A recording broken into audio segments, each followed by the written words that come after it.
सभी को नमस्कार। करियर फर्स्ट चैनल पर आपका स्वागत है। यह डिक्टेशन आपके लिए टेस्ट होगा, अच्छे से लिखेंगे। स्टार्ट। आतंकवादी संगठनों की हिंसात्मक कार्यवाहियों के कारण प्रतिवर्ष हजारों निर्दोष व्यक्तियों की जानें जाती हैं। हजारों लोग गंभीर रूप से घायल होकर विकलांग बन जाते हैं। सन 1998 में ओसामा बिन लादेन एक खूंखार मजहबी सियासी आतंकवादी के रूप में उभरा, जिसने केन्या और तंजानिया में हिंसात्मक वारदातें करवाई। अमेरिका के दो प्रमुख शहरों, व्यापारिक राजधानी न्यूयॉर्क तथा राजनीतिक राजधानी वॉशिंगटन के दो महत्वपूर्ण ठिकानों पर 11 सितंबर 2001 को आतंकवादी हमले किए गए।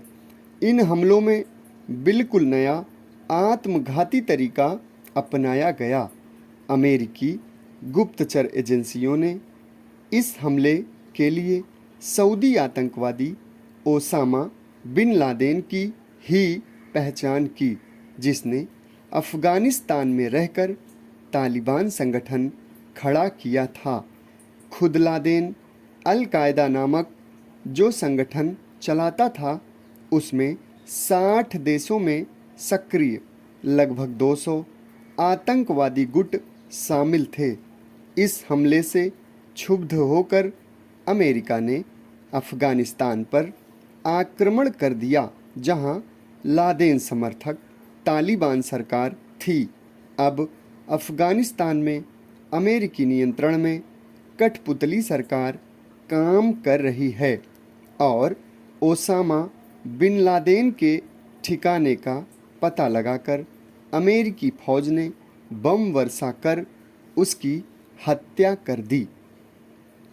भारत के आतंकवादी परिदृश्य की कहानी अंतर्राष्ट्रीय आतंकवादी परिदृश्य से भिन्न नहीं है। इस रिश्ते की त्रासद पराकाष्ठा 1984 में प्रधानमंत्री इंदिरा गांधी की उनके सिख सुरक्षा कर्मियों द्वारा नृशंस हत्या और 1991 में उनके पुत्र व पूर्व प्रधानमंत्री राजीव गांधी की लिट्टे मानव बम द्वारा उड़ाए जाने में दिखाई देती है। सीमा पारीय आतंकवाद की बलि चढ़ते हैं पूर्व थल सेनाध्यक्ष जनरल वैद सहित अनेक नवनिर्वाचित जनप्रतिनिधि, हजारों मासूम नागरिक, विदेशी पर्यटक आदि। 1999 में पाक प्रायोजित अंतर्राष्ट्रीय आतंकवाद सीमित खुले युद्ध कारगिल संघर्ष में दिख जाता है। वर्ष 2000 के मध्य में सीमा पारीय भाड़े के आतंकवादी अमरनाथ तीर्थयात्रियों और बिहार के श्रमिकों को भून डालते हैं। वर्ष 2001 के अंतिम माह में दुस्साहसी आतंकवादी भारतीय लोकतंत्र पर ही हमला बोलते हुए संसद भवन में घुसने का प्रयत्न करते हैं, किंतु सुरक्षा बलों की सक्रियता से मारे जाते हैं।